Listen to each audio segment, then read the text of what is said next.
চাকরি হতে আয় বলতে মেইনলি কি মিন করেছে এখানে।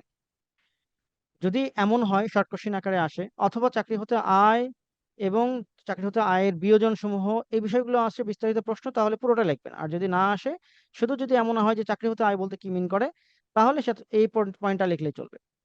কি কি আছে একটু দেখে নেব। সেখানে হচ্ছে চাকরি হতে প্রাপ্ত বা প্রাপ্য, শব্দটা দুইটা এখানে। একটা প্রাপ্ত, ইতোমধ্যে পেয়েছেন। প্রাপ্য, যেটা পেয়েবল, পাবেন। বা প্রাপ্য, আমি যদি মানে যে ট্যাক্স পেয়ারের এন্ড থেকে ধরি, তাহলে রিসিভেবল, তিনি যেটা রিসিভ করবেন। তাহলে দুটো ইস্যু এখানে। যে কোনো ধরনের আর্থিক প্রাপ্তি, বেতন ও সুযোগ সুবিধা, সবগুলো চাকরি হতে আয়ের অন্তর্ভুক্ত হবে। আরো একটা পার্ট যেখানে আয়ের খাত আলাদা করে বলা নাই, কিন্তু চাকরি হতে আয়ের সাথে অন্তর্ভুক্ত করা হয়েছে, সেটা হচ্ছে কর্মচারীর শেয়ার স্কিম। এখান থেকে কোনো অর্জিত আয়, এটা একটি আলাদা খাত নয় বটে, চাকরির মধ্যে থেকে আসবে, কিন্তু এটা ধারাটা ভিন্ন। গতে আসছে কি, কর অনারোপিত বকেয়া বেতন। আপনার বকেয়া বেতন ছিল, আপনি এখনো পান নাই, কিন্তু সেটার উপর আপনি ট্যাক্সও দেন নাই। যদি এমন হয়ে থাকে যে আপনি আগেই ট্যাক্স দিয়েছেন বকের ওপরেও, তাহলে এটা আর প্রয়োজন হবে না। যখন কর আরোপ হয় নাই, এমন কোনো বকেয়া বেতন আপনি এই বছর পেলেন, তাহলে সেটিও আপনার এই নির্দিষ্ট কর বছরে অন্তর্ভুক্ত হবে। ফাইনালি যদি বলি, অতীত বা ভবিষ্যতে কোনো নিয়োগ করতে হতে প্রাপ্ত কোনো যে কোনো অঙ্ক। তো আমি কমনলি যেটা বললাম যে চাকরি হতে আয় বলতে কি মিন করে, আপনি 4টা পয়েন্ট মনে রাখলে চলবে। এখন প্রশ্ন হতে পারে যে যখন আপনার কোনো ম্যাথমেটিক্যাল ক্যালকুলেশন যদি আসে এরকম, যে একজন ব্যক্তির, তিনি চাকরি হতে আয়ের কিছু নির্দিষ্ট খাত দিলেন, খাতগুলো উল্লেখ করার পরে বললেন যে হ্যাঁ, তিনি এর পাশাপাশি তার লিভারের চিকিৎসার কারণে অথবা তার হার্টের চিকিৎসার কারণে তিনি একটা চিকিৎসা ব্যয়ের অর্থ পেয়েছিলেন কোম্পানি থেকে বা তার প্রতিষ্ঠান থেকে। তাহলে সেক্ষেত্রে তার আয় নিরূপণ কিভাবে করবেন? আপনি দেখতে পাচ্ছেন আমি একটু ক্রস মার্ক করে দিচ্ছি এখানে, যে এই সংক্রান্ত কোনো যদি আয়, আয় মিন্স তিনি কোনো ডোনেশন আকারে পান, তাহলে তার এটা চাকরি আয় হতে অন্তর্ভুক্ত বলে গণ্য হবে না। প্রশ্ন হচ্ছে যে এখানে কোন কোন চিকিৎসা ব্যয়, রেগুলার চিকিৎসা ব্যয় একটা পাওয়া যায়, সেটি তো অন্তর্ভুক্ত হচ্ছে, কিন্তু যখন এই নির্দিষ্ট হার্ট, কিডনি, চক্ষু, লিভার, ক্যান্সার অপারেশন সংক্রান্ত এই কয়টা পার্টে যখন তিনি কোনো প্রাপ্ত হবেন, কোনো বিষয়ে অর্থ প্রাপ্ত হবেন, তাহলে সেটি চাকরিগত আয় বলে গণ্য হবে না। এবং খুবই গুরুত্বপূর্ণ এটা, এটা একটা এক্সাম্পল আপনাদের দেখাবো। সেটা হচ্ছে সম্পূর্ণরূপে এবং কেবল চাকরির দায়িত্ব পরিপালনের জন্য প্রাপ্ত এবং ব্যয়িত যাতায়াত ভাতা, ভ্রমণ ভাতা ও দৈনিক ভাতা। এটা পরীক্ষার কোশ্চেনে যেমন একটা প্রয়োজন হতে পারে, আপনাদের পরবর্তী কাজের সময় লাগবে। অনেকেই জিজ্ঞেস করেন, এবং আমি সিনিয়র কোন অফিসারদেরকেও দেখেছি এটা, যে ট্যাক্সের বাইরে অনেকেই এটা হয়তো নিয়েছেন। তিনি বিদেশে গিয়েছেন, বিদেশ থেকে আসার সময় সরকার তাকে কিছু অর্থ দিয়েছিল, অথবা বিদেশ থেকে তাকে তিনি কোনো সম্মানে পেয়েছিলেন, সেটা এসে তিনি দেশের রিটার্নে দেখাচ্ছেন, এবং সেটা করমুক্ত আকারে দেখাচ্ছেন। না, এটা পারবেন না। কারণ সরকার যেটা আপনাকে দিচ্ছে বা কোনো প্রতিষ্ঠান আপনাকে দিচ্ছে, যে জাস্ট বিদেশে যাবেন, কোনো একটা মিটিং অ্যাটেন্ড করবেন এবং চলে আসবেন, পরিপূর্ণ যদি ব্যয় হয়, শুধু চাকরির কারণে গিয়েছেন সম্পূর্ণরূপে সেই উদ্দেশ্যে, এবং চাকরির দায়িত্ব পরিপালনের ক্ষেত্রে আপনি যা পেয়েছেন পুরোটা ব্যয় হয়ে গেছে, তাহলে এটি চাকরি আয়ের হাতে অন্তর্ভুক্ত বলে গণ্য হবে না। কিন্তু যদি এমন হয় আপনি কিছু সেভ করে নিয়ে আসেন এবং রিটার্নে প্রদর্শন করেন, তাহলে সেটি আবার চাকরি আয় হতে অন্তর্ভুক্ত বলে গণ্য হবে। আমি দুটো এক্সাম্পল দেখাবো, আপনার জন্য খুব ক্লিয়ার হবে। তো শুধু এটুকু মনে রাখেন, যে কোনো যাতায়াত ভাতা বা ভ্রমণ ভাতা যদি পেয়ে থাকে কেউ, তার প্রেক্ষিতে তিনি পরিপূর্ণভাবে যদি কোনো ব্যয় করেন, তাহলে তার রিটার্নে আয়ের সাথে প্রদর্শিত হবে না এবং তার ট্যাক্স হবে না। কিন্তু যখনই তার রিটার্নে এটা প্রদর্শন করবেন কিছু বাঁচিয়ে রেখে, তাহলে সেটা তার করযোগ্য আয় বলে গণ্য হবে। আমরা খুব বেশি সময় নাই, পরেরটাতে চলে যাই। দেখেন, বেতন খুবই ইম্পর্টেন্ট একটা ইস্যুস।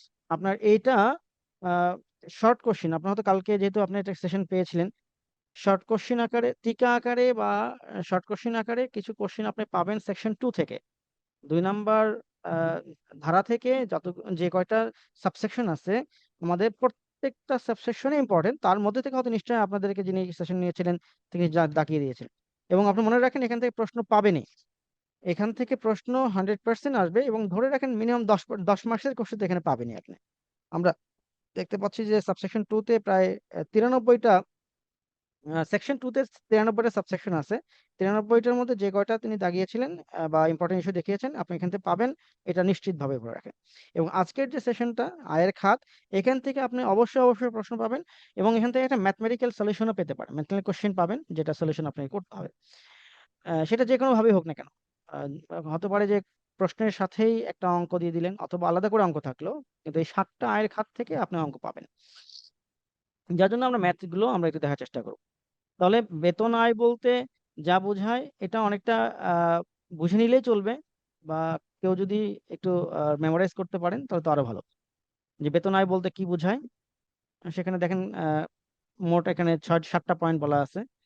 যেখানে বলছে যে কর্মচারী কর্তৃক চাকরি হতে প্রাপ্ত যে কোনো প্রকৃতির অঙ্ক, এর মধ্যে কি কি থাকবে, যে কোনো বেতন, মজুরি, পারিশ্রমিক, যে কোনো ভাতা, ছুটি ভাতা, ছুটি নগদায়ন, বোনাস, ফি, কমিশন, ওভারটাইম, অগ্রিম বেতন, এটিও বেতন বলে গণ্য হবে, আনুতোষিক, অ্যানুইটি, পেনশন, ইহাদের সম্পূরক, পারকুইজিট, নতুন একটা ওয়ার্ড হতে পারে এটা, আমরা পারকুইজিটটা ঠিক একটু পরে আলোচনা করব।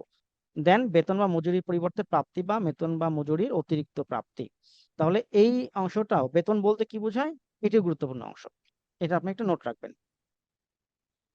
এইটা আপনি বোঝার জন্য রাখবেন, এটা হয়তোবা এক্সামের জন্য এত বেশি প্রয়োজন না হতে পারে। সেটা হলো বেতন বা মজুরির পরিবর্তে প্রাপ্তি। তো এটা বেতন বা মজুরির পরিবর্তে প্রাপ্তি কিংবা অতিরিক্ত প্রাপ্তি কি মিন করছে এখানে? যেহেতু সময় খুব সংক্ষিপ্ত, আমরা জাস্ট মেজর কয়েকটা পয়েন্ট দেখি। চাকরির অবসানের কারণে প্রাপ্ত যে কোনো প্রকার ক্ষতিপূরণ, সেটি বেতনের পরিবর্তে প্রাপ্তি হলো সেই মর্মে ধরা হবে। যে ভবিষ্যৎ তহবিল বা অন্য কোনো তহবিলে কর্মচারীর অনুদানের অংশ ব্যতি রেখে অবশিষ্ট অংশ, আর প্রতি মাসে যারা প্রভিডেন্ট ফান্ডে টাকা জমা দেন, এর বাহিরে কোম্পানি একটা টাকা দেয়, এবং সেটা প্রফিট হতো আলাদা করে পাচ্ছেন। এই যে প্রফিটের অতিরিক্ত অংশ, এটি আহ, বেতন হতে বেতনের সরাসরি অংশ নয়, বেতন বা মজুরির পরিবর্তে প্রাপ্তি বা অতিরিক্ত প্রাপ্তি বলে গণ্য হবে।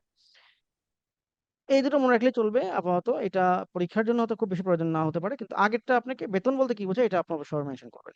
এইটা খুবই গুরুত্বপূর্ণ, ভেরি ভেরি ইম্পর্টেন্ট পার্ট এটা, পারকুইজিট।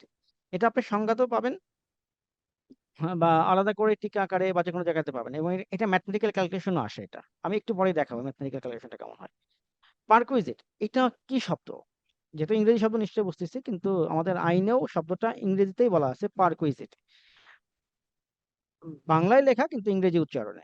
পারকুইজিট অর্থ নিয়োগকর্তা কর্তৃক কর্মচারীকে প্রদত্ত ইনসেনটিভ, বোনাস সহ যে কোনো প্রকারের পরিশোধ বা সুবিধা।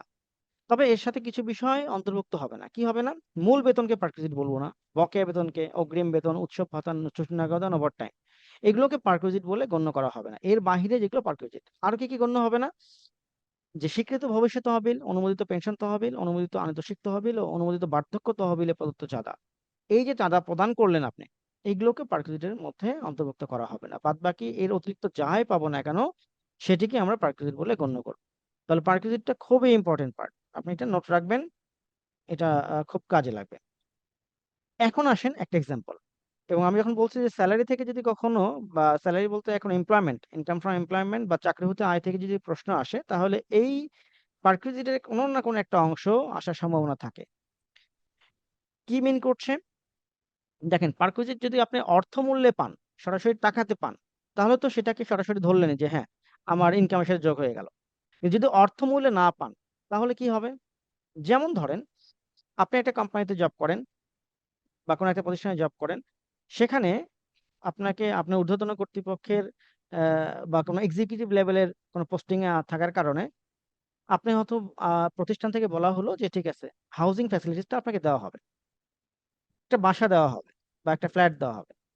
ফ্ল্যাটের ক্ষেত্রে বলা হলো যে আপনাকে মিনিমাম একটা রেট দিলেই চলবে। বলে দিল ঠিক আছে, গুলশানে একটা 2000 স্কোয়ার ফিটের বাসা আপনি 10,000 টাকা করে ভাড়া দেবেন। তো একটা গুলশানে অবস্থিত একটা বাসা 2000 স্কোয়ার ফিটের, এটা তো 10,000 টাকা ভাড়া হওয়া ইম্পসিবল। তো সেক্ষেত্রে ধরে নেওয়া হচ্ছে যে এটার অ্যাকচুয়াল মূল্যটা কি হবে, সেটা আমাকে বের করতে হবে। সেটা কিভাবে বের করব? সেটাকে বলা হচ্ছে বার্ষিক মূল্য। এই শব্দটা মনে রাখবেন, বার্ষিক মূল্য আমাদের যে সংজ্ঞা আছে, সংজ্ঞার মধ্যে এই একটা পার্ট বলা আছে। অ্যানুয়াল ভ্যালু বলতে কি বোঝায়, এটাও গুরুত্বপূর্ণ একটা সংজ্ঞা। তো বলা হচ্ছে যে বার্ষিক মূল্য বা ফেয়ার মার্কেট ভ্যালু অনুযায়ী এটার মূল্য কত হয়, ডেপুটি কমিশনার সেটা নির্ধারণ করবেন। করার পরে এই যে 10,000 টাকা তিনি পে করেছিলেন সেটা মাইনাস করবেন, বাদ বাকি অঙ্কটা তার পার্কুইজিট বলে গণ্য হবে। আমরা এক্সাম্পলে আরো ক্লিয়ার হব। অথবা যদি এমন হয় যে তাকে 10,000 টাকা দিতে হচ্ছে না, তাকে পরিপূর্ণ বাসাটাই ফ্রি দেওয়া হচ্ছে, তাহলে এই বাসার যে মূল্য, ভাড়া মূল্য, যেটা নিয়োগকর্তা এই বাড়িওয়ালাকে প্রদান করেন, অর্থাৎ কোম্পানি যে বাড়িওয়ালাকে প্রদান করেন, পুরো টাকাটাই তার প্রাপ্য অর্থ বা তিনি পেয়েছেন মর্মে ধরা হবে। এইটা অর্থমূল্যে কনভার্ট করা হচ্ছে। সুবিধা পেলেন কি? বাসা। আর অর্থমূল্যে কনভার্ট করে তার টাকাটা নেওয়া হচ্ছে। যদি তিনি বাসা না পেয়ে গাড়ি পান, অথবা বাসার পাশাপাশি গাড়ি পান, সেক্ষেত্রে বলা হলো সেটা একটা মূল্য দিতে হবে। প্রশ্ন হচ্ছে গাড়িটা তিনি সুবিধা পাচ্ছেন কিভাবে?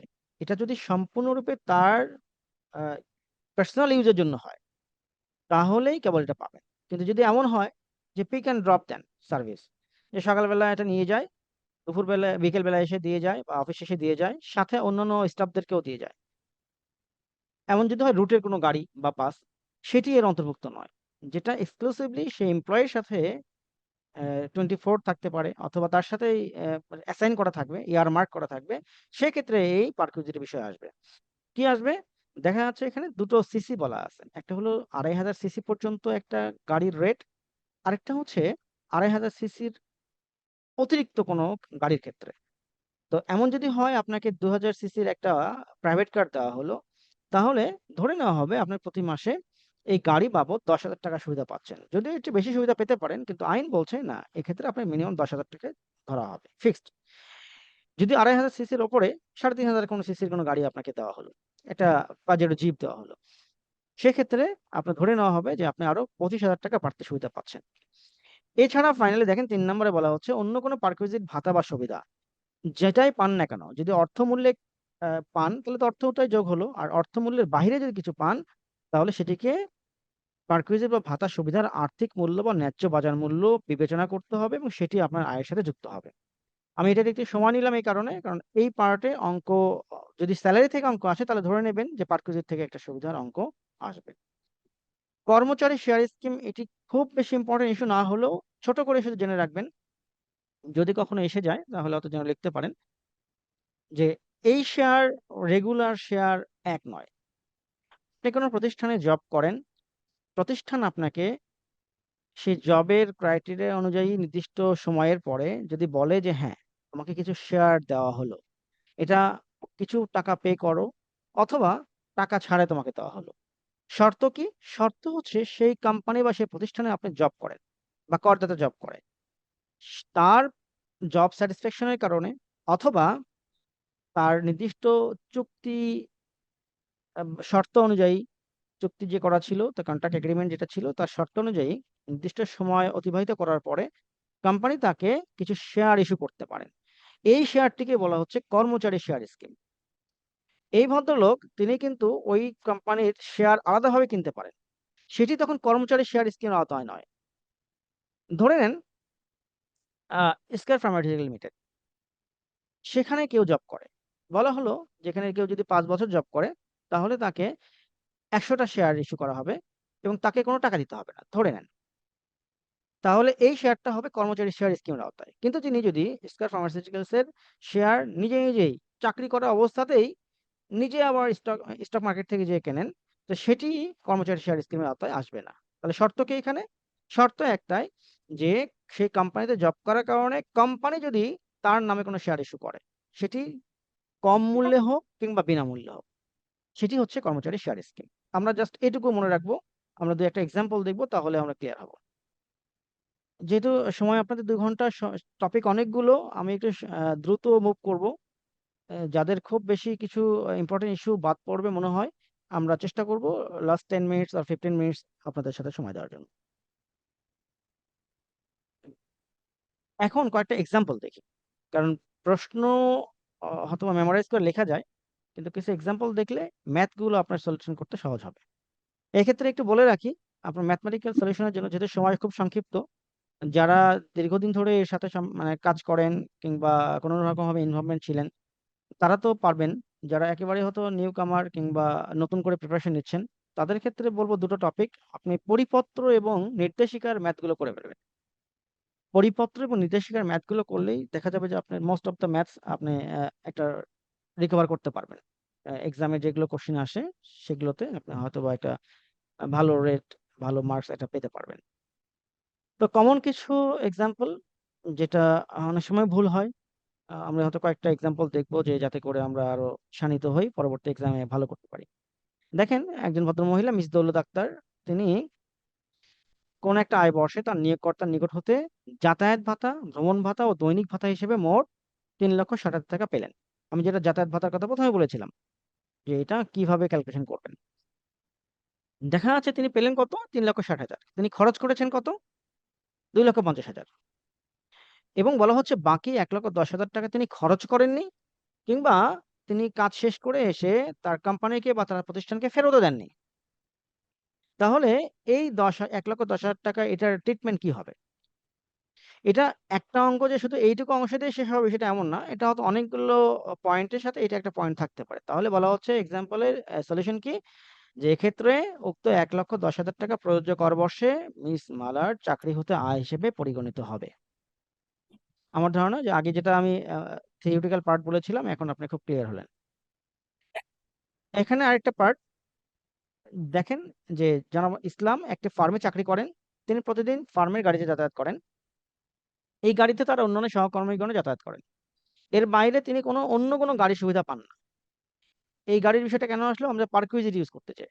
পারকুইজিটের সংজ্ঞা যেটা পড়লাম বা অর্থমূল্যে কনভার্টের বিষয়টা পড়লাম, সেখানে দেখলাম এটা, যে তাহলে তার এখানে কি পারকুইজিট গণনা করতে হবে কিনা। তো উত্তর হচ্ছে, করদাতার এই প্রকারের সুবিধা পিক অ্যান্ড ড্রপ, জাস্ট তিনি নিয়ে যাচ্ছে নিয়ে আসছে, ফুল টাইম তাকে রাখছে না, তাহলে এটি তার পারকুইজিট বলে গণ্য হবে না। তাহলে এই দুটোতে ক্লিয়ার হবে নিশ্চয়ই। পরবর্তীতে এই জাতীয় কোনো কোশ্চেন আসলে আপনারা ইজিলি অ্যান্সার করতে পারবেন।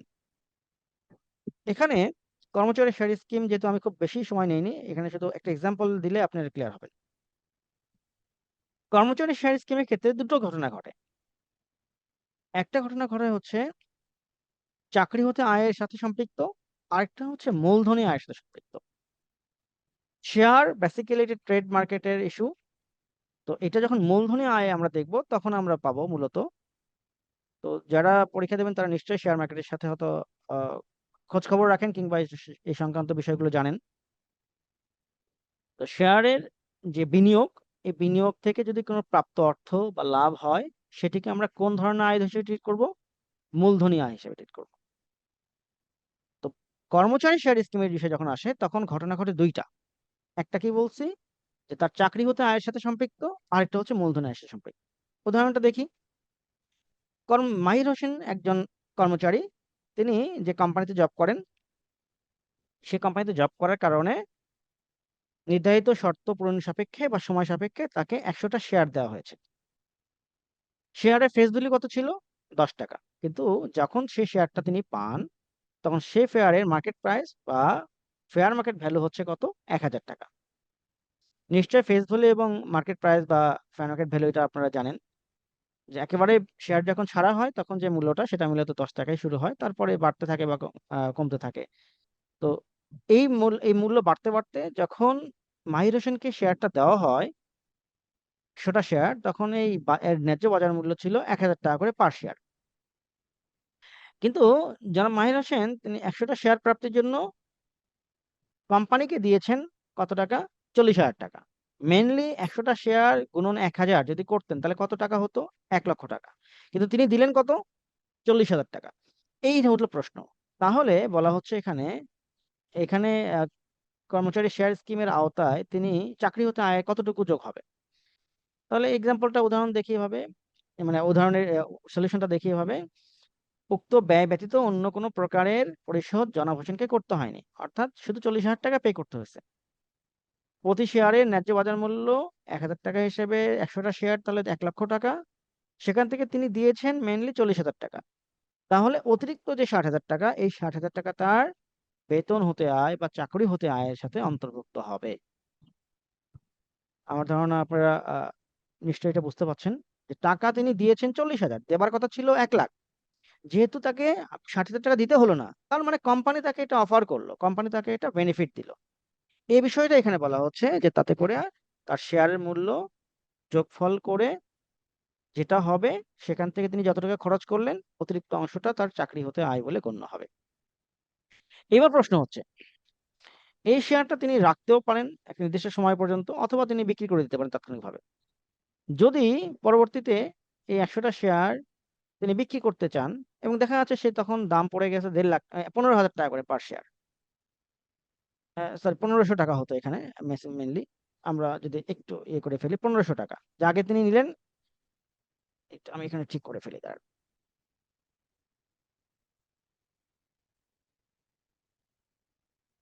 যদি এখানে তার 1,500 টাকা করে হয়, যেটা তিনি কিনেছিলেন 1,000 করে, 1,000 ন্যায্য বাজার মূল্য অনুযায়ী, সেটা যদি এখন 1,500 টাকা হয়, তাহলে 1500 গুণন 100 কত হয়?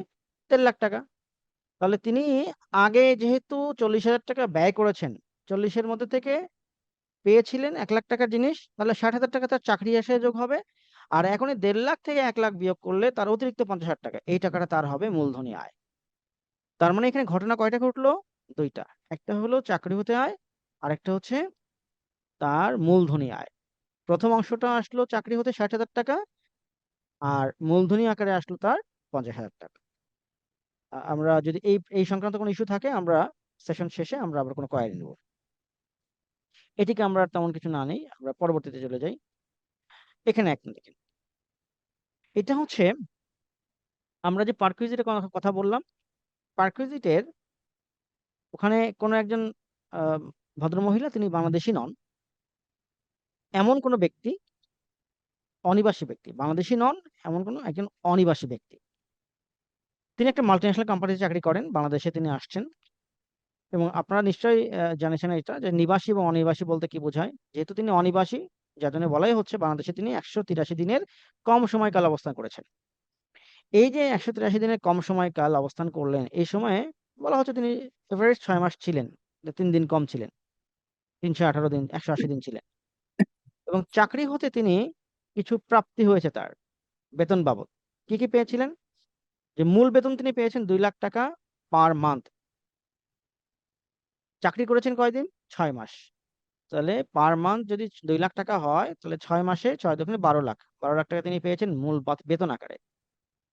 এর বাহিরে তিনি পেয়েছেন, তাকে একটা ফ্ল্যাট দেওয়া হয়েছে।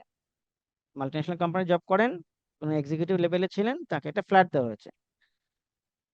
বাংলাদেশে অবস্থানকালে তিনি কোম্পানি কর্তৃক সরবরাহিত ফ্ল্যাটে অবস্থান করেন। উক্ত ফ্ল্যাটের ভাড়া মূল্য হিসেবে কোম্পানি ফ্ল্যাটের মালিককে প্রতি মাসে 75,000 টাকা করে পরিশোধ করে।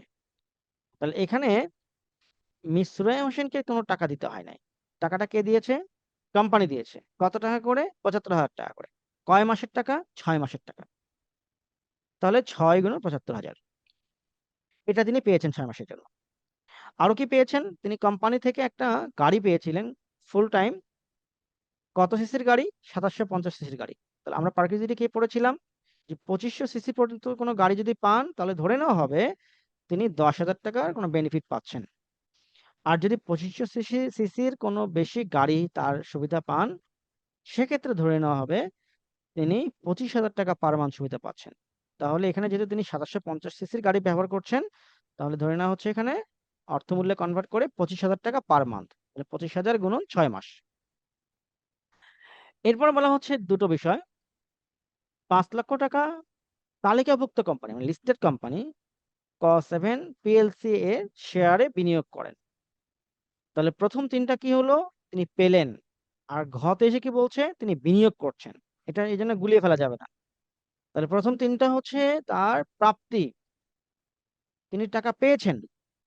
আর ঘতে তিনি বিনিয়োগ করেছেন, অর্থাৎ তিনি পান নাই, বরঞ্চ তিনি আরো ইনভেস্ট করলেন। এবং ওতে বলা হচ্ছে 5 লক্ষ টাকা খনিক মিউচুয়াল ফান্ডের ইউনিট শেয়ারে বিনিয়োগ করেন। তাহলে নিচের দুটো কি? বিনিয়োগ করা। এখানে অনেক সময় আমরা ভুল করে ফেলি, যে এটিও কি তাহলে তার কোনো আয় কিনা, বলে না। প্রথম তিনটা তার আয়, পরের দুটো তার ইনভেস্টমেন্ট, নতুন করে তিনি বিনিয়োগ করেছেন। তাহলে এক্ষেত্রে তার আয় কিভাবে পরিগণনা করবেন, আমরা এক্সাম্পলটা দেখে নেই। প্রথমে কি বলছি আমরা, যে করদাতা চাকরি করেছেন 6 মাস। 6 মাসের ক্ষেত্রে কি কি বিষয় ছিল? তার মূল বেতন ছিল 2 লাখ। তাহলে আমরা এক্সাম্পল এখান থেকে সলিউশন করে ফেলি। 2 লাখ গুণন 6 মাস কত টাকা হলো? 12 লাখ। 75,000 টাকা করে ফ্ল্যাটে ছিলেন, 75 গুণন 6 মাস, তো 6, তাহলে কত টাকা হয়? 3 লাখ। এরপরে হচ্ছে তিনি কোম্পানি থেকে 2750 সিসির একটা গাড়ি পেয়েছেন। তাহলে 2500 সিসির বেশি গাড়ি হলে কত টাকা করে ধরতে হয়? 25,000। তাহলে 25,000 গুণন 6 কত হয়? 1,50,000, তাই তো? তাহলে আমরা 75 মানে 6 মাস থেকে 4 মাস 50 পঁচিশ ডলার হবে। 25, আমি বলি নিচেরটা 25, 25 গুণন 6 মাস, তাহলে কত হচ্ছে আমার? 1,50,000। আর 75 গুণন 6 মাস, তাহলে 75 গুণন 6 কত হচ্ছে আমার? 4 লাখ। 4.5 লাখ। 4.5 লাখ, রাইট। ঠিক আছে, আমরা এক্সাম্পলে চলে যাই, দেখি। আমরা দেখেন ঠিক এভাবে নিয়েছি। কি কি নিলাম এখানে? 2 লাখ টাকা, 75 গুণন যোগ হলো 25, মোট 1 লাখ, গুণন 6 মাস, তাহলে কত হচ্ছে? 12 লাখ আর 12 লাখ আর 6 লাখ, এই মোট হচ্ছে 18 লক্ষ টাকা তিনি পেয়েছেন। ঠিক আছে? যোগফলটা ঠিক আছে কিনা? নিশ্চয়ই ঠিক থাকার কথা এখানে। এখন প্রশ্ন হচ্ছে যে তার হিসাবটা আমি কিভাবে করব? হিসাব করব প্রথমে যে পুরো টাকার উপর কি কর হবে? বলে না। কর হয় কত? তার একটা নির্দিষ্ট স্ল্যাব দেওয়া হয়। তো আমাদের এই স্ল্যাব রেটটা ঠিক করা হয় কোথায়? অর্থ আইনে। প্রত্যেক বছর অর্থ আইনে স্ল্যাবটা পাবেন। স্ল্যাব অনুযায়ী 24-25-এ তার কত ছিল? 3.5 লাখ, 4 লাখ টাকা পর্যন্ত তার করমুক্ত ছিল। কিন্তু প্রশ্ন হচ্ছে চাকরি হতে যে মোট আয়, গ্রস ইনকাম, এই গ্রস ইনকাম পুরো টাকায় তার করযোগ্য আয় নয়। এখানে 6 শিডিউলের পার্ট 1-এর দফা 27-এ বলা হচ্ছে চাকরি হতে কেউ যদি আয় করে, সেটা যদি সরকারি চাকরি না হয়, সেক্ষেত্রে তিনি কিভাবে তার টোটাল ইনকামের 1/3 অথবা 4.5 লাখ টাকা, যেটা কম হবে সেটি তার মোট আয় থেকে বিয়োগ হবে। তাহলে চাকরি আয় ছিল কত? 18 লক্ষ টাকা। 18 লক্ষ টাকার 1/3 কত হয়? 6 লাখ টাকা। আর আইনে কি দফায় দফা 27-এ কি বলা আছে? হয় 1/3 অথবা 4.5 লাখ টাকা। তাহলে এখানে কম কোনটা? 4.5 লাখ টাকা কম। সুতরাং 18 লাখ বিয়োগ 4.5 লাখ টাকা, অর্থাৎ 13.5 লাখ টাকা তার ট্যাক্সেবল ইনকাম। 13.5 লক্ষ টাকা তার কি? Taxable income. আমার মনে হয় আপনি এখানে কনফার্ম হয়েছেন। এখন স্যার প্রশ্ন হচ্ছে, একটু কনফিউশন আছে স্যার। বলেন। স্যার সে তো ফরেনার। হ্যাঁ, স্যার তিনি সুবিধা ফরেনার পাবেন হইলে তো কিনা? এই 4.5 লাখ টাকা বাদ যাবে না স্যার। অনিবাসী হওয়ার ক্ষেত্রে সে যখন বাদ অনিবাসী যাবে। হলে 4.5 লাখ টাকা বাদ যাবে না, টোটাল টাকার উপরে 30% আসবে এক্স্যাক্টলি। স্যার। এখানে আচ্ছা, এখানে আমরা দুটো এক্সাম্পল দিচ্ছি আমরা এখানে। এখানে তাহলে আমরা এখানে এই জায়গাটা আপনি ক্লিয়ার করি। হ্যাঁ, ঠিক আছে, আপনি যিনি ধরেছেন দ্যাটস গুড, দ্যাটস গুড। আমরা এখানে এখানে নিচ্ছি। এই পার্টটা আমরা পরে দিয়েছিলাম, আমরা নিবাসী হিসেবে কি হবে সেটা আমরা দিয়েছি পরে। That's good. তাহলে 4.5 লাখ টাকা হতো কখন? যখন তিনি অনিবাসী। যখন তিনি নিবাসী, আমরা একটু লিখে ফেলি এখানে, যখন তিনি নিবাসী।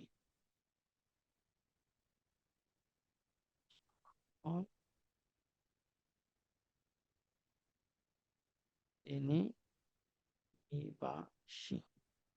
কিন্তু যেহেতু অনিবাসী, তার পার্ট কি হচ্ছে? এই 18-র উপরে। 18-র সাথেই 30%। তাহলে এখানে কত হচ্ছে? 6 লাখ টাকা। আমরা পরের পার্টে যাব। যদি তিনি নিবাসী হতেন তাহলে কি হতেন?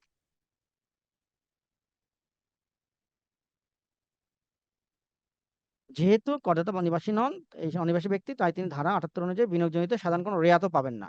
তিনি যদি নিয়মিত বাংলাদেশী হতেন তাহলে কি হতো? এই যে আগের যে অঙ্কে যেটা ছিল যে তিনি বিনিয়োগ করেছেন, বিনিয়োগের প্রেক্ষিতে তিনি রেয়াত পেতেন। যেহেতু তিনি অনিবাসী, তিনি কোনো রেয়াতও পাচ্ছেন না। তাহলে তাকে পুরো কত পে করতে হচ্ছে? সরি, 3 8 54, সরি এখানে কি বলছে? 3 8 54, 54 লাখ, 5 লাখ 40, 5 লাখ 40। ঠিক আছে এবার? স্যার গাড়ির বিষয়টা কি একটু ক্লিয়ার করতে পারবেন আর একবার? আচ্ছা, আমরা বেশি সময় নিতে গেলে আমরা সেশন শেষ হবে না। তারপরেও আপনি যেহেতু বলেছেন, আমি জাস্ট এই যে পার্কুইজিটি পার্টটা একটু চলে যাই। এই যে পার্কুইজিটি পার্ট, পার্কুইজিটি আমরা কি বলেছিলাম? কেউ যদি ফুল টাইম কোনো গাড়ি পান তাহলে এটি তার একটা সুবিধা। এই সুবিধাটার জন্য তাকে অর্থমূল্যে কনভার্ট করতে হবে। যদি তিনি এটা কোম্পানি থেকে গাড়ি না পেতেন তাহলে নিজের খরচ করে যে গাড়িতে যেতে যেতে আসতে হতো। তো আয়কর আইন বলছে যে এটা হিসাব করা যেহেতু ডিফিকাল্ট, যে কত টাকার গাড়িতে যাতায়াত করলেন বা কত টাকা সুবিধা পেলেন, যার জন্য বলা হচ্ছে কেউ যদি গাড়ি ব্যবহারের সুবিধা পান কোনো কোম্পানি থেকে বা প্রতিষ্ঠান থেকে, সেক্ষেত্রে আমাকে দুটো জিনিস দেখতে হবে। একটা হচ্ছে এটা গাড়িটা কি 2500 সিসির নিচে নাকি 2500 সিসির ওপরে।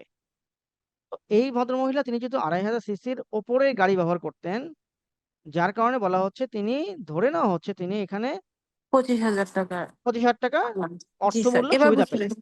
ওকে, ফাইন। সরি স্যার, আমার একটু কনফিউশন হয়েছিল, বুঝতে ওকে, পেরেছি। ওকে, ঠিক আছে। Thank you. আমরা এটাতে একটু বেশি সময় নিব, পরের গুলোতে একটু কম সময় নিব। এরপরে দেখেন, এই ভদ্রমহিলা তিনি যদি নিবাসী হতেন তাহলে কি হতো? তাহলে আগেরটাতে কি হলো? তিনি সুবিধা পেলেন না, প্লাস 30% রেট, অনিবাসী হওয়ার কারণে একদম মানে কংক্রিট রেট হচ্ছে 30%। কিন্তু তিনি যদি নিবাসী হন তাহলে কি হবে? প্রথম কথা হচ্ছে তার ইনকামটা সেম থাকবে। দেখেন এখানে 2,75,000, 25,000, মোট 6 মাস দিয়ে 18 লক্ষ টাকা তার ইনকাম সেম থাকলো। এবং তারপরে প্রাথমিক অংশে যেটা, যে 1/3 বিয়োজন এবং বা 4,50,000 টাকা যেটা কম সেটা বিয়োজন হবে। বিয়োজন হওয়ার পরে কত হলো? 13.5 লক্ষ টাকা। এরপরে আমরা যাব স্ল্যাব রেটে। প্রথমে বাদ যাচ্ছে কত, 4 লাখ পর্যন্ত তিনি শূন্য। আহ, যখন এই অঙ্কগুলো আসে সাধারণত এভাবে করলে আপনার জন্য সুবিধা। আপনি একটু এইভাবে মার্ক করে করে করবেন, তাতে করে এক্সামিনার যিনি তিনিও আপনাকে সহজে রিড করতে পারবেন, আপনার হিসাবটা ঠিক হবে। যে আপনি এইভাবে যদি লেখেন যে জাস্ট আমি যেভাবে যে ফর্মেটে দিয়েছি এভাবে, তার মূল বেতন এত, ফ্ল্যাট এত, ফ্ল্যাট ভাড়া হিসেবে তার পার কেজির এত, গাড়ি ব্যবহারের জন্য তিনি এত, মোট 6 মাসের মোট এত টাকা। তাহলে এটা আয় বের হয়ে গেল, আপনার গ্রস ইনকাম বের হলো। তারপরে আসলো যে মোট আয় থেকে করযোগ্য আয় কত। মোট আয় থেকে 1/3 3 দিয়ে ভাগ করলেন, 6 লাখ টাকা অথবা 4,50,000 যেটা কম। তাহলে 18 লাখ থেকে 4,50,000 বাদ দিলে 13.5 লক্ষ টাকা। আমি লিখে দিচ্ছি এখানে কি করযোগ্য আয়। এই 13.5 লক্ষ টাকার উপরে আপনি এখন ট্যাক্স হিসাব করবেন। কিভাবে করবেন? তাহলে প্রথমেই বাদ বা আপনি মাইনাস করে নিজে যে মতো করে লিখলেন 4 লাখ টাকা। কত পার্সেন্টে 4 লাখ টাকার উপরে? এটা কিন্তু খেয়াল রাখতে হবে, এটা কিন্তু করমুক্ত নয়, শব্দটা কিন্তু করমুক্ত বলা হয়নি, এখানে কি বলা হয়েছে 0% হারে, অর্থাৎ 0% হারে কর। তা এটিও একটা কর, কিন্তু করের হার কত এখানে 0 হারে। এটা অনেক সময় আমরা ভুল করে ফেলি, বেসিক্যালি এটি সরাসরি করমুক্ত বলা হচ্ছে না এখানে। তাহলে 0% হারে দিলে যে কত হচ্ছে আমার এখানে 0 টাকায়। এরপরে থাকে 3.5 লাখ থেকে 4 লাখ বাদ দিলে 9,50,000। 9,50,000 থেকে পরবর্তী স্ল্যাব রেট কত আমার, এই যে দেখেন বাদ দিয়েছি আমরা 1 লাখ। এই 1 লাখের রেট কত 5%, 5,000। এরপরে স্ল্যাব কত আবার 4 লাখ, কত রেট 10%। এভাবে করে আমার রেট হলো রেয়াত পূর্ববর্তী প্রদেয় কর দায়। এরপরে তারা রেয়াত যেটা পাবেন সেটা পরবর্তী হিসাব, আমরা রেয়াত যেহেতু অংশ আলোচনা করছি না, আমরা এটা দেখছি না। এই ছিল মেইনলি চাকরি হতে আয় বা বেতন হতে আয়। আরো যদি কিছু কোয়ারিজ ইস্যু থাকে আমরা এটা শেষে নেব। ভাড়া হতে আয় খুবই গুরুত্বপূর্ণ একটা অংশ। এটা আপনারা যখন প্রফেশনাল হিসেবে কাজ করবেন তখনও জানবেন, এবং আপনাদের হয়তো নিয়মিতভাবে এটা কাজ করতে হবে তখন, এবং এক্সামের জন্য বেশ কিছু অংশ এখানে জরুরি। প্রথম কথা হচ্ছে গৃহ সম্পত্তি বলতে কি বোঝায়। এইবারের আয়কর আইন 2023-এর এবং 1984 সালে যে অধ্যাদেশ, এটার মধ্যে বেসিক পার্থক্য এখানে একটা অংশ আছে। প্রথম অংশতেও পার্থক্য আছে, দ্বিতীয় অংশেও পার্থক্য আছে। প্রথম অংশে আগের নাম ছিল বেতন হতে আয়, কিন্তু এখন আমরা কি বলছি চাকরি হতে আয়। চাকরি হতে হবে। রাইট, এটা একটা বড় পরিবর্তন। এরপরে এই ধারা 35 এসে বলা হচ্ছে ভাড়া হতে আয়। আগে কি ছিল আমাদের গৃহ সম্পত্তি হতে আয়। তো এখন এই গৃহ সম্পত্তিটা একটা পার্ট, অর্থাৎ ভাড়ার একটা অংশ হচ্ছে গৃহ সম্পত্তি। গৃহ সম্পত্তি বাহিরেও অন্য কোনো সম্পত্তি আপনি ভাড়া দিতে পারেন। সেই ভাড়াটাকেও আমরা যখন শুধু গৃহ সম্পত্তি বলবো তখন কভার করা ডিফিকাল্ট হতো। তো যার জন্য এখন যদি প্রশ্ন এরকম শর্ট করে আসে গৃহ সম্পত্তি বলতে কি মিন করে, জাস্ট এইটুকু অংশ বললে হবে। কি অংশ বলা আছে এখানে, যে কোনো গৃহ সম্পত্তি ভবন দালান সহ নিম্নবর্ণিত পরিসম্পদ। এই পরিসম্পদের মধ্যে কি আছে, আসবাবপত্র বা ফার্নিচার, ফিক্সচার বা ফিটিংস, এই তিনটার যে কোনো একটা অংশ। আচ্ছা, অথবা এর সাথে এটা সম্পৃক্ত হয়ে যে ভাড়াটা হয়। এরপরে খতে বলা হচ্ছে গৃহ যে ভূমির ওপর স্থাপিত উক্ত ভূমি, অর্থাৎ সেই ভূমিটাকেও গৃহ সম্পত্তির আওতায় আনা হবে। এখানে ছোট্ট একটা এক্সাম্পল আপনাকে বলি, এটা যদি কখনো এসে যায় অথবা আপনার প্রফেশনাল লাইফের প্রয়োজন হয়, আপনি দেখবেন যে আহ, বাংলাদেশে অনেকেই হয়তো বাইরে থেকে আসছেন, তারা কোনো এম্বাসি জব করেন অথবা মাল্টিন্যাশনাল কোনো কোম্পানি জব করেন। তো বেশ কিছু বাসা এখন ভাড়া দেওয়া হচ্ছে এরকম, যে বাসাটা আপনার ভাড়া দেওয়া হলো, আমরা নর্মালি কি বাসা ভাড়া পাই, যে জাস্ট কিছু ফিটিংস সহ একটা বাসা ভাড়া পাই।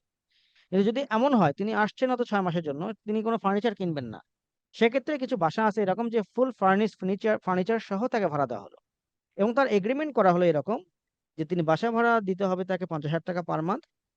তাকে যে ফার্নিচার গুলো দেওয়া হলো এটার জন্য তিনি পার মান্থ দেবেন 10,000 টাকা। সাথে তার এসি আছে বা তার হচ্ছে ওয়াশিং মেশিন টাইপের কিছু ইস্যু আছে, সেটা তিনি আরো মাসে দেবেন 5,000 টাকা। তাহলে যদি শুধু গৃহ সম্পত্তি হতো তাহলে কিন্তু আমরা শুধু ওই যে মান্থলি 50,000 টাকা এটাই ধরতাম।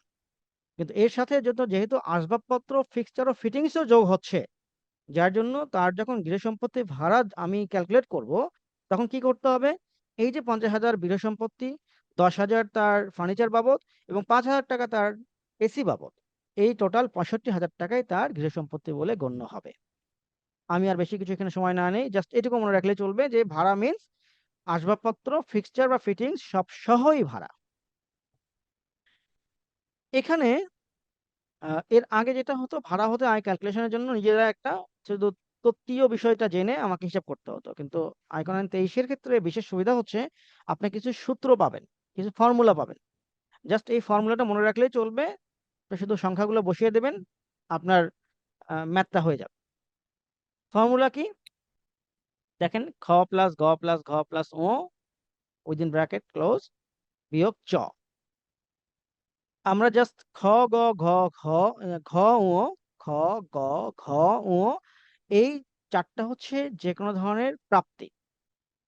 চতে এসে বলছে যদি বাসা আপনার ফাঁকা থাকে, আপনি তাহলে এই বাসা ভাড়া আয়টা ক্যালকুলেট করবেন কার এন্ড থেকে। আমরা এখানে একটা বলে রাখা ভালো, অ্যাকাউন্টিং এর সময় দেখবেন যে ডেবিট ক্রেডিটের যখন ইস্যু আসে তখন দুটো ইস্যু আসে। একটা হচ্ছে যে তিনি কার এন্ড থেকে করছেন, তিনি কি রিসিভারের এন্ড থেকে করছেন নাকি গিভারের এন্ড থেকে করছেন। তো ভাড়ার ক্ষেত্রেও সেম ইস্যু, যে ভাড়াটা আয় ক্যালকুলেট করব কার এন্ড থেকে, কার পক্ষ থেকে। এটা পক্ষ হচ্ছে বাড়িওয়ালার পক্ষ থেকে, অর্থাৎ যিনি ভাড়া দিয়েছেন তার পক্ষ থেকে। না হলে আমরা ভুল করে ফেলবো। যদি এমন হয় যে একজন ভদ্রলোক তিনি চাকরি করেন, তিনি বাসা ভাড়া বাবদ এত টাকা প্রদান করেন, তাহলে এই বাসা ভাড়া তার কিন্তু প্রদান, অর্থাৎ টাকা চলে গেল। টাকা আসছে কখন, যে ভাড়াটি বাড়িওয়ালা যে ভাড়া দিয়েছেন। তাহলে 37 নম্বর ধারাটা কার জন্য, বাড়িওয়ালার জন্য। তাহলে এখানে জাস্ট সহজে মনে রাখি খ গ ঘ ম এই চারটা হচ্ছে প্রাপ্তি। এবং চ নাম্বার হচ্ছে যে বাসা যদি এমন সারা বছর ভাড়া না হয়, তাহলে যে সময়টা ভাড়া হলো না সেটা বিয়োজন। এই চ হলো বিয়োজন। বাদ বাকি পার্টটা আপনি শুধু দেখে নেবেন, তাহলেই ক্লিয়ার হবে। শুধু একটা বিষয় এখানে একটা মেনশন করি, গ নাম্বারটা অগ্রিম, এটিও একটি প্রাপ্তি। অগ্রিম দুই ভাবে হতে পারে, একটা হতে পারে সমন্বয়যোগ্য, একটা হতে পারে অসমন্বয়যোগ্য। তাহলে গ নাম্বারে বলা হচ্ছে যে উক্ত আয়বর্ষে উক্ত সম্পত্তি হতে প্রাপ্ত অগ্রিম ভাড়া প্রকৃতির অর্থ তাহা যে নামে অভিহিত হোক না কেন, এটা আপনার আয় বলে গণ্য হবে, অগ্রিম ভাড়া। কিন্তু প্রশ্ন হচ্ছে অসমন্বয়যোগ্য অগ্রিম ইহার অন্তর্ভুক্ত নয়। তাহলে যেই অগ্রিমটা নেওয়া হলো, যেটা আপনি সমন্বয় করবেন না, সমন্বয় এবং অসমন্বয়ের পার্থক্যটা কিভাবে বুঝবো, যখন চুক্তিতেই বলা হবে যে প্রতি মাসে ভাড়া থেকে আপনার অগ্রিমটা কিছু কাটা হবে। ধরে নেন আপনি একটা বাসা ভাড়া নিয়েছেন, সেক্ষেত্রে প্রতি মাসে আপনাকে অ্যাডভান্স দিতে হচ্ছে 1 লাখ টাকা। বলা হচ্ছে প্রতি মাসে যখন ভাড়া দেবেন, সেখানে দেবেন আপনি 20,000 টাকা করে ভাড়া। এবং এই 20,000 টাকা ভাড়া থেকে প্রতি মাসে এই যে 1 লাখ টাকা অগ্রিম দিয়েছেন, এখান থেকে 5,000 টাকা করে মাইনাস হবে। অর্থাৎ আপনাকে প্রতি মাসে ভাড়া দিতে হবে কত, 15,000 করে, যতদিন পর্যন্ত এই অগ্রিম শোধ না হচ্ছে। তাহলে এটিকে বলা হচ্ছে সমন্বয়যোগ্য অগ্রিম। আর যদি এমন হয় যে আপনি অগ্রিম দিয়েছেন 1 লক্ষ টাকা, বলা হচ্ছে আপনার কোনো সমন্বয় নাই, আপনি যখন চলে যাবেন তখন আপনি এটা হাতে নিয়ে চলে যাবেন, বা আপনাকে এটা ফেরত দেওয়া হবে, তাহলে সেটিকে বলা হচ্ছে অসমন্বয়যোগ্য অগ্রিম। তাহলে অসমন্বয়যোগ্য অগ্রিম এটা আয় বলে গণ্য হবে না। এটা কি হবে, এটা আপনার রিটার্নে কিভাবে দেখাবেন, রিটার্নে আপনার রিটার্ন অর্থাৎ যিনি বাড়িওয়ালা তার রিটার্নে এটা লাইবিলিটি কলামে দেখাবেন। অর্থাৎ তার এটা দায়, এটা তিনি পেলেন, কিন্তু দায় হিসেবে থাকলো। আর তিনি নিশ্চয়ই টাকাটা কোনো না কোথাও খাতে রাখছেন, সেটা তো অ্যাসেটের ওখানে যাবেই, কিন্তু মেনলি এটা তার দায় হিসেবে যাবে। আর যিনি অগ্রিম দিলেন অর্থাৎ ভাড়াটিয়া, এই ভাড়াটিয়া তিনি তার রিটার্নে দেখানোর সময় এটা অ্যাডভান্স বা অগ্রিমের কলামে দেখাবেন। অ্যাসেট কলামের 4 নম্বর অপশনে যেখানে একটা অন্যান্য, ওখানে আপনি অগ্রিম লিখে বা বাড়ি ভাড়া বাবদ অগ্রিম লিখে এই অংশটা যোগ করবেন। তাহলে এটা আমার মনে হয় একটু ক্লিয়ার হবেন, যে যারা কনফিউশনে ছিলেন যে সমন্বয়যোগ্য এবং অসমন্বয়যোগ্য বলতে কি বোঝায়। আমরা খুব বেশি সময় না নিয়ে এখানে পরে জাস্ট দেখি যে গৃহ সম্পত্তি ব্যতীত অন্যান্য সম্পত্তি। আমি প্রথমে যেটা বলছিলাম যে আগে ছিল শুধু গৃহ সম্পত্তি আয়, কিন্তু এবার যেহেতু বলা হচ্ছে ভাড়া আয়, তাতে করে গৃহ সম্পত্তির বাহিরে অন্যান্য ভাড়াগুলো এই ধারার অন্তর্ভুক্ত হবে। এবং 37-2 সেটাই বলা হচ্ছে যে গৃহ সম্পত্তি ব্যতীত অন্যান্য সম্পত্তির ভাড়া মূল্য কিভাবে নির্ণয় করবেন। সেখানে আর দেখেন আপনার শূন্যতা ভাতার কোনো ইস্যু থাকবে না, সেখানে সরাসরি যতটুকু পেয়েছেন সেটাই আপনার আয় বলে গণ্য হবে। প্রশ্ন হচ্ছে এখানে শূন্যতা ভাতা এটা আপনি ক্যালকুলেট কিভাবে করবেন। চ নাম্বারে দেখেন বলা হচ্ছে শূন্যতা ভাতা, এটা ক্যালকুলেট করার একটা কমন পদ্ধতি বলা হয়েছে এখানে। কারণ আগে ছিল এরকম, ডেপুটি কমিশনারকে জানাতে হতো যে আমার এটা বাড়ি ফাঁকা আছে, ভাড়া নাই। তো এখন বলা হলো যে না, ইলেকট্রিসিটি বিল দিয়ে আপনাকে প্রমাণ করতে হবে যে আপনার বাসা আদৌ ফাঁকা ছিল কি না। যদি দেখা যায় যে হ্যাঁ শুধুমাত্র মিনিমাম বিলটা আসছে, অথবা একেবারেই জাস্ট যেটা ন্যূনতম বিল সেটাই আসছে, তাহলে ধরে নেওয়া হচ্ছে যে আপনি বাড়ি ভাড়া ছিল না। এটাই হলো প্রমাণ, এই প্রমাণ সাপেক্ষে আপনাকে বাড়ি ভাড়া ক্লেম করতে হবে। আমরা পরে যাই, কিছু বিয়োজনের বিষয় বলা আছে এখানে, আমরা বিস্তারিত আলোচনা করতে অনেক সময় লাগবে, শুধুমাত্র কমন কিছু বিষয় বলি।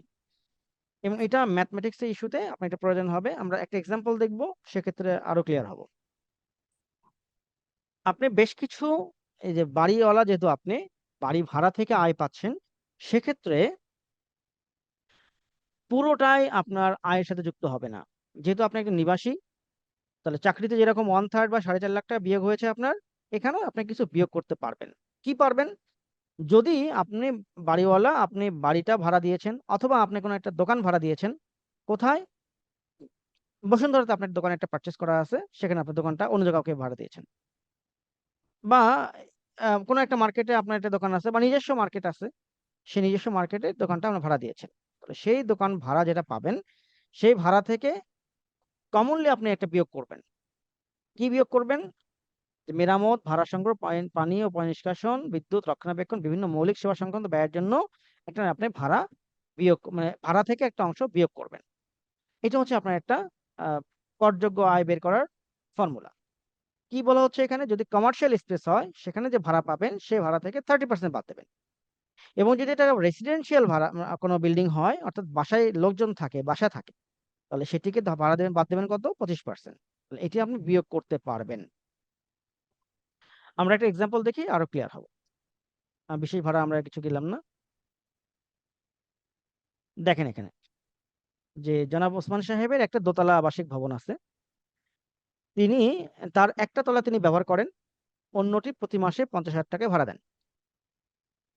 খেয়াল করবেন এখানে, এটা একটা ক্যালকুলেশন করলে অলমোস্ট আপনাদের ম্যাক্সিমাম পার্টটাই হয়ে যাবে আশা করি। এর সাথে আরেকটা আছে, আমরা দুটো এক্সাম্পল দেখব। আশা করি যে ভাড়া হতে আয়ের ক্ষেত্রে যদি কোনো ম্যাথ আসে, সেটা আপনি পারবেন। কি বলা হচ্ছে এখানে? বাসা হলো দোতলা, দোতলা বাসার একতলায় নিজে থাকেন, আরেকতলা ভাড়া দেওয়া আছে।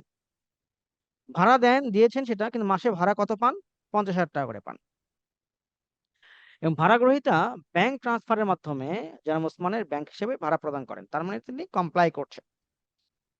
ভাড়া গ্রহীতা হতে জনাব ওসমান কোনো প্রকার অগ্রিম গ্রহণ করেননি, জাস্ট এখানে ক্লোজ, তাহলে অগ্রিমের সুবিধার বিষয়টা আসবেই না। তিনি সমন্বয় অযোগ্য সিকিউরিটি ডিপোজিট, শব্দটা এখানে আসছে কি? সমন্বয় অযোগ্য, অর্থাৎ তিনি সমন্বয় করবেন না, সিকিউরিটি ডিপোজিট গ্রহণ করেছেন কত? 50,000 টাকা। মিউনিসিপাল ট্যাক্স হিসেবে জনাব ওসমান সাহেব 12,000 টাকা পরিশোধ করেছেন। এই টাকা কে পরিশোধ করেছে? এটা ওসমান সাহেব পরিশোধ করেছেন, এটা কিন্তু পান নাই। শব্দগুলো এইভাবে মনে রাখবো যে 12,000 টাকা ওসমান সাহেব পরিশোধ করেছেন, এই টাকা তিনি নিজে পান নাই, এটা বরঞ্চ তার খরচ হয়ে গেছে। এখন তার হিসাবটা কিভাবে করব? তার প্রথম হিসাব হচ্ছে 1 বছরে ভাড়া কত আসছে, 50,000 টাকা গুণন 12, 6 লাখ টাকা। তাহলে আমরা যদি সূত্র অনুযায়ী আমরা কি বলেছিলাম, যে আবাসিক ভবন যদি হয় তাহলে কত পার্সেন্ট বাদ যাবে? 25%। আর যদি এটা কমার্শিয়াল স্পেস হতো বা দোকান টাইপের কিছু হতো, তাহলে কত বাদ যেত? 30%। তো এটা বাসা ভাড়া হওয়ার কারণে এটা যাবে বাদ বাদ যাবে 25%। তাহলে 6 লাখ টাকার 25% কত? 1.5 লাখ টাকা। ঠিক আছে। এরপরে আসলো যে মিউনিসিপাল ট্যাক্স তিনি যে দিয়েছেন, এ টাকা দিয়েছে কে? ওসমান সাহেব। ওসমান সাহেবের এখান থেকে একটা অংশ বাদ যাবে। কি বাদ যাবে? বাদ যাবে পুরো টাকাটাই তার বাদ যাবে না।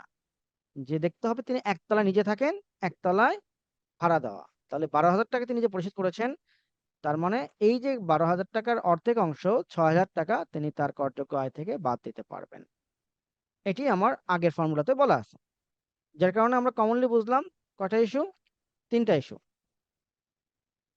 যে তিনি বাড়ি ভাড়া পেয়েছেন, একটা বাদ গেল ভাড়া মূল্য থেকে 25%, আরেকটা বাদ গেল মিউনিসিপাল ট্যাক্স। প্রশ্ন হচ্ছে, এই যে সিকিউরিটি ডিপোজিট আকারে তিনি 50,000 টাকা নিয়েছিলেন, এটা কি সমন্বয় অযোগ্য? অর্থাৎ এই টাকাটা তিনি নিয়েছেন, চলে যাওয়ার সময় ফেরত দিয়ে দিবেন, তাহলে এই টাকাটা তার আয় বলে গণ্য হবে না। এটি ওই যে যেটা বললাম, তিনি দায়ের কলমে রেখে দেবেন। ঠিক আছে। এরপরে আসেন, এই এক্সাম্পলটা একটু আহ, সময় মানে বুঝতে একটু কনসেন্ট্রেট করতে হবে এরকম করে। কেন? এখানে কিছু অগ্রিম সমন্বয়ের ইস্যু আছে।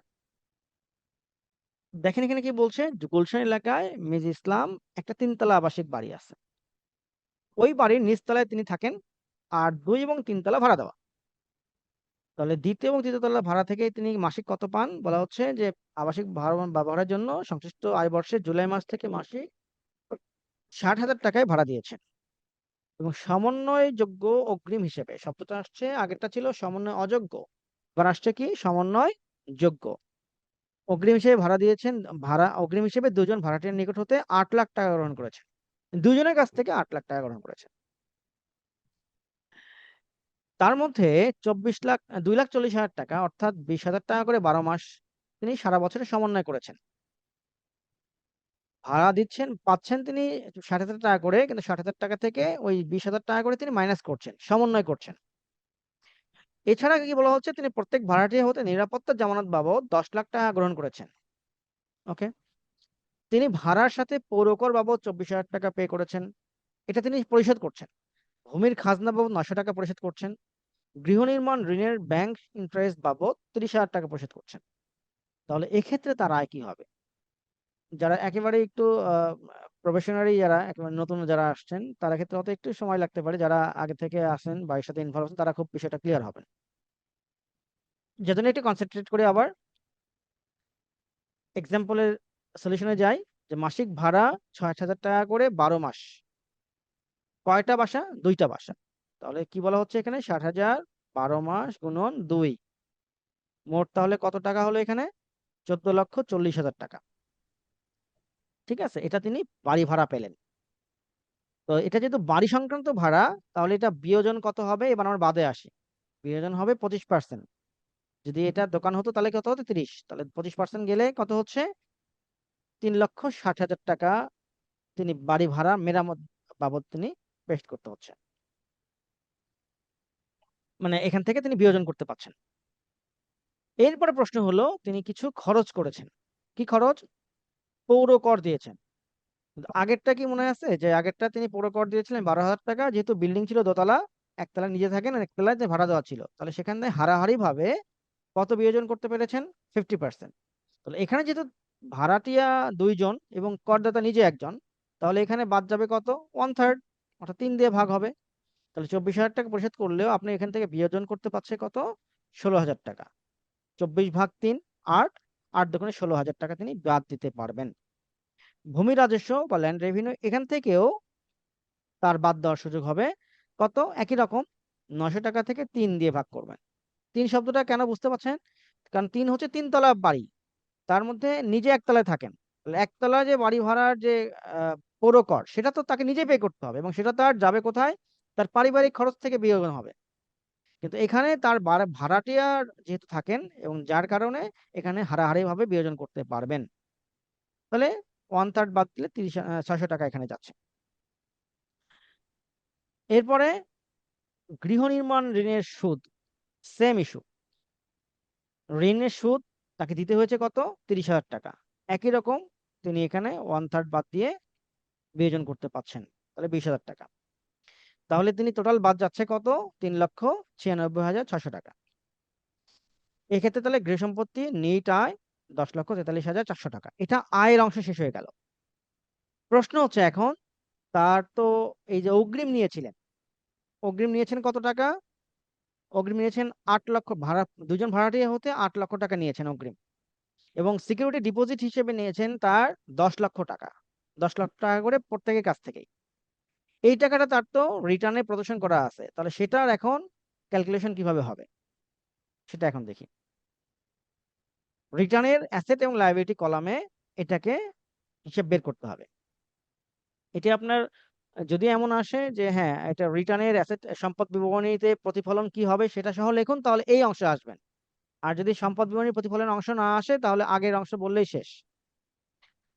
তাহলে এখন যদি এটা আসে, সেক্ষেত্রে দেখে নেন, অগ্রিম গ্রহণ করেছেন 8 লক্ষ টাকা করে 2 জনের কাছ থেকে, 16 লক্ষ টাকা। মাসিক সমন্বয় করেছেন কত করে? 20,000 টাকা করে। তাহলে ভাড়া মূল্য হিসেবে পেয়েছিলেন 60,000 টাকা। তাহলে সেখান থেকে 20,000 করে 12 মাসে 2,40,000, যেহেতু 2টা বাসা, তাহলে 4,80,000 টাকা তিনি সমন্বয় করতে পারবেন।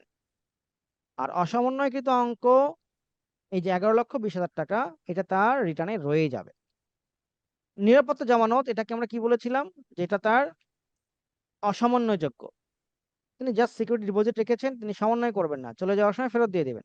তাহলে এটা তো রয়ে যাচ্ছে পুরোপুরি টাকাটাই।